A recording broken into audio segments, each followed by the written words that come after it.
Shamsi Cosmo बाजार और शादी लगन की शुभ अवसर में दोस्तों इस कुड़ुक गाने को प्रस्तुत करते हैं डीजे उकील लकड़ा और डीजे मालू किस्पोटा शामसी पैकाराम से, और इसे आवाज दिया है गायक मिथिलेश नायक। उकील लकड़ा से गुया बिंजा बेचा घरी घरी निखदा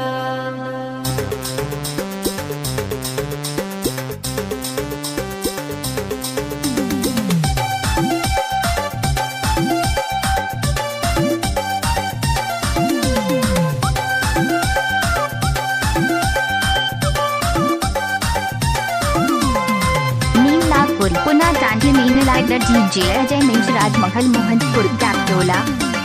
बिंजा बेचा जेल बरोई गुया शामसी पैकाराम बिंजा बेचा जेल बरोई गुया शामसी पैकाराम बरोई बोले निगन संगे राती बेजो जो चले गुया संगे संगे प्यार बरोई बोले निगन संगे राती बेजो जो चले गुया संगे संगे प्यार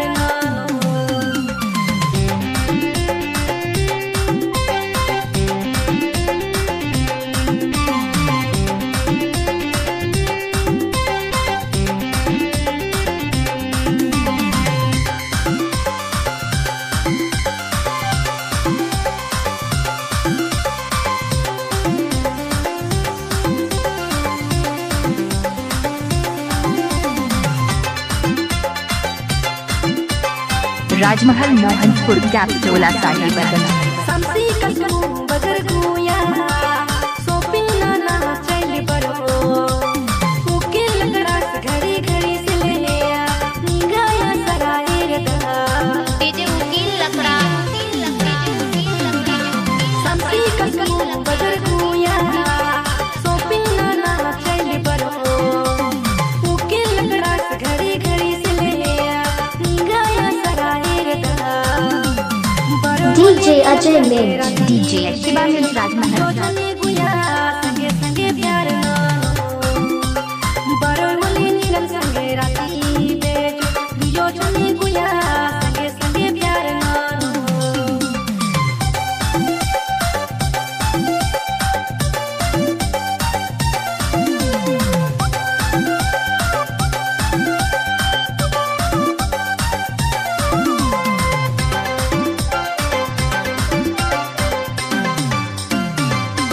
उकील लकड़ा संगन से ले निगन प्यार नंदा चोरी चोरी चुपे चुपे गुया निगन कौन नंदा डीजे उकील लकड़ा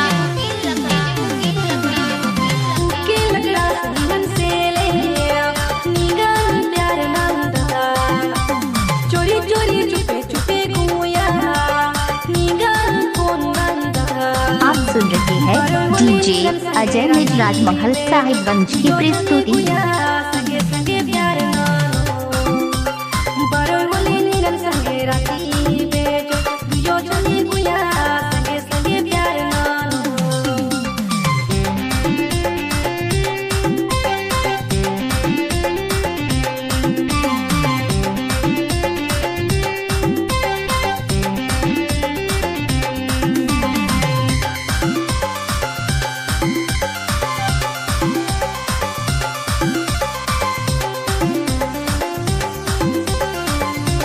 इस कुड़ुक गाने को प्रस्तुत करते हैं डीजे उकील लकड़ा और डीजे मालू किस्पोटा शामसी पैकाराम से। डीजे मालू किस्पोटा से गुया हुर्मी तारा निगन कूटो साइकिल टोटो मुस्लिम गुया मालदा जिला शामसी शहर डीजे अजय मिंज राजमहल साहिबगंज डीजे मालू किस्पोटा से गुया हुर्मी तारा निगन कूटो साइकिल टोटो मुस्लिम गुया मालदा जिला शामसी शहर बिंजा बेचा जेल बरोई गुया शामसी पैकाराम बिंजा बेचा जेल बरोई गुया शामसी पैकाराम बरोई बोले निगन संगे राती राजमहल मोहनपुर कैप्टोला साहिबगंज संगे संगे प्यार